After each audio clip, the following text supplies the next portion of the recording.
How do we keep conflict from becoming an emotional jousting match where nobody wins? That is rule number 2, and this is your weekly kick.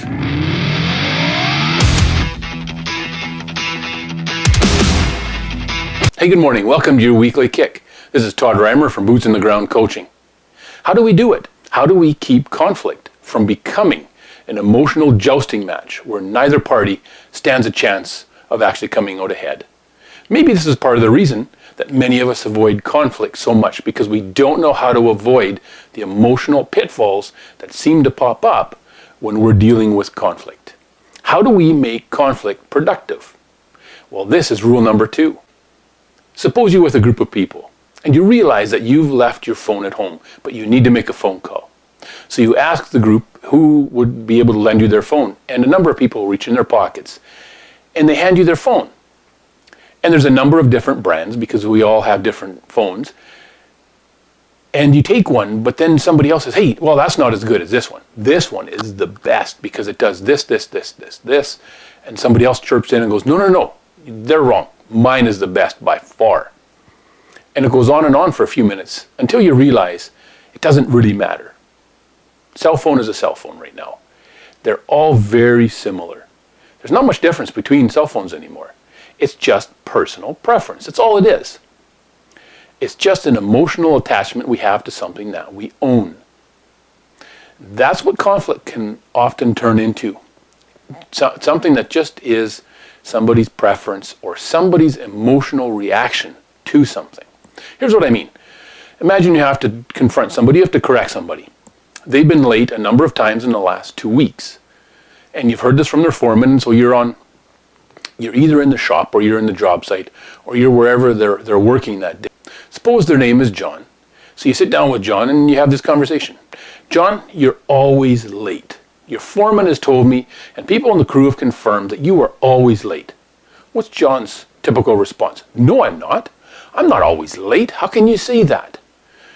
John, I'm starting to think that you don't even care about your job. You don't care about the men and women that you work with, the people who are depending on you. Again, John's response is going to be, of course I do. Of course I care. We get along great. We work well together. No, you don't. Yes, I do. John, you just don't care. Yes, I do. No, you don't. Yes, I do. And it goes back and forth. You see where it's gone?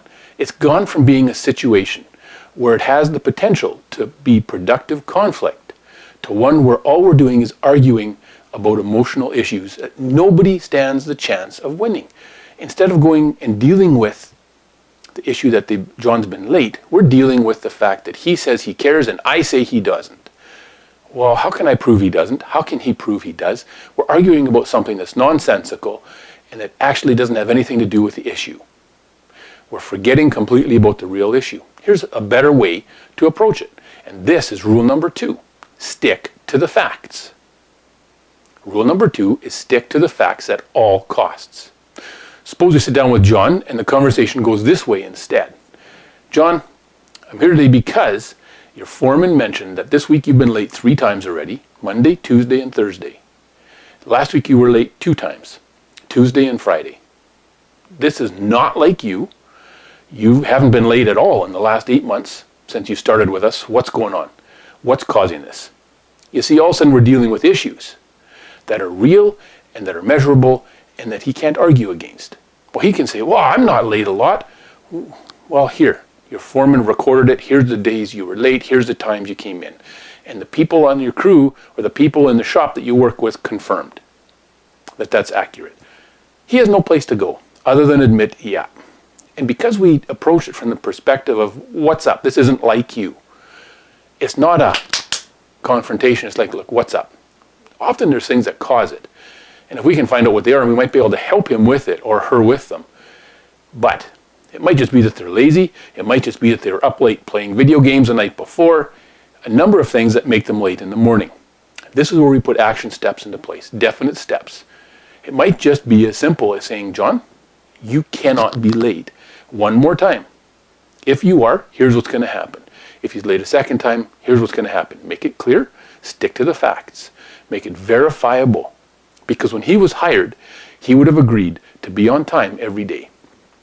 So rule number 2, stick to to the facts, no matter what.